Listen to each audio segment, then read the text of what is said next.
Nintendo Welcome Tour is a museum not worth the price of admission. What I mean by that is, just like a museum, there's a lot of interesting stuff inside. The game is filled with exhibits where you might even learn something. And just like a museum, the hands-on experiences will entertain you for the time that you're there, but they won't do enough to bring you back, or even have you pondering them after you leave. In this review, I'll break down how it plays, what I liked and didn't like, and why I ultimately believe it was a mistake to charge $10 for it. Welcome Tour is broken down into sections based on physical parts and accessories for the Nintendo Switch 2. These include the tablet itself, the inner and outer sections of the updated Joy-Con, the dock, and the camera, just to name a few. You explore these areas as a nameless avatar, primarily interacting with each section in 3 ways.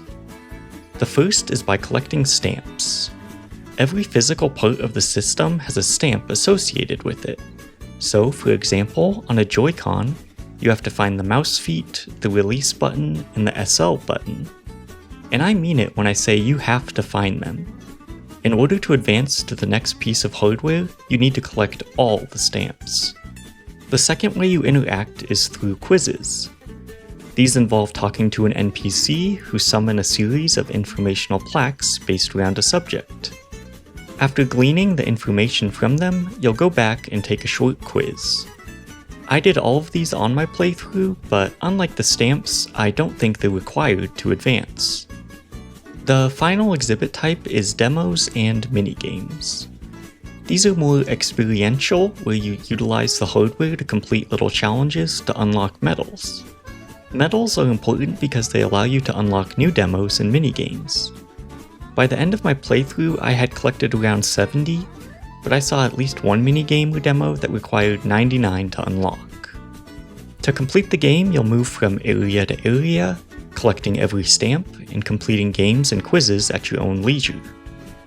There isn't really anything special for winning, but you do get a crown at the top of each tab, like stamps collected, to signify that you've 100%ed that specific category of the game. The end game, if you will, involves going back and finishing quizzes, or grinding medals to unlock new minigames and demos. I didn't 100% the game, so maybe there is a reward for doing that, but I doubt it's anything of significance, and I doubt most people will do it. Nintendo Welcome Tour does a lot of things right. First off, the game runs smoothly, which I know is a low bar for something like this, but still, always good to see. Any stutters in my gameplay are entirely due to me messing around with my recording settings. Another positive is that I learned some things. They're not spilling their trade secrets, but it's always cool when a company like Nintendo peels back the development curtain and teaches you about the process of hardware development. My biggest compliment to the experience is how it used minigames and demos to show off the hardware, in particular the improved Joy-Cons with HD Rumble 2 being the biggest highlight. As someone who wasn't super impressed with the original Joy-Cons, I have to say I was impressed by what the updated controllers could do. Now to the negatives. While I liked the minigames, I think there was an over-reliance on mouse controls. I don't know the exact number, but it felt like 75% forced me to use mouse mode, and this highlighted my one misgiving with the Joy-Con technology. I don't think mouse mode is going to revolutionize how we play games. I'm open to being 100% wrong about this, but it felt like a neat novelty rather than a useful feature. Granted, I was sprawled out in bed for the majority of my playthrough, which is hardly optimal. However, after collecting the last stamp of the final area, I moved to my coffee table, threw down my mousepad, and tried a bunch of mouse mode based demos or minigames that I had missed or I felt I didn't give a fair shot to. A flat surface and mousepad elevated the experience, but it didn't make me a believer in it either. The precision was still lacking, and it didn't feel comfortable to hold them in mouse mode position for any length of time.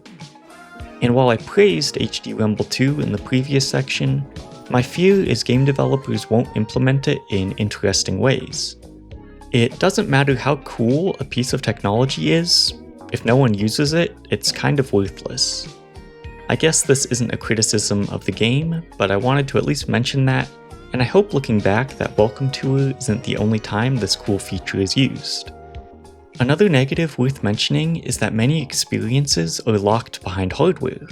For example, I didn't have a USB webcam, so I couldn't participate in any of the webcam-based minigames.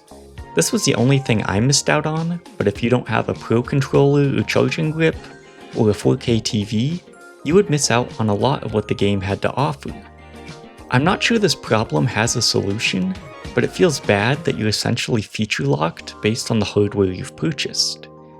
There are some other nitpicks I have, but let me explain my final thoughts. Ultimately, there's one main reason I don't believe Nintendo should have charged for this game, and that is that the game feels like a glorified tutorial and instruction manual for how to use the brand new piece of hardware you just bought. Why would you charge your customer for that? Don't you feel this is something that everyone should have access to?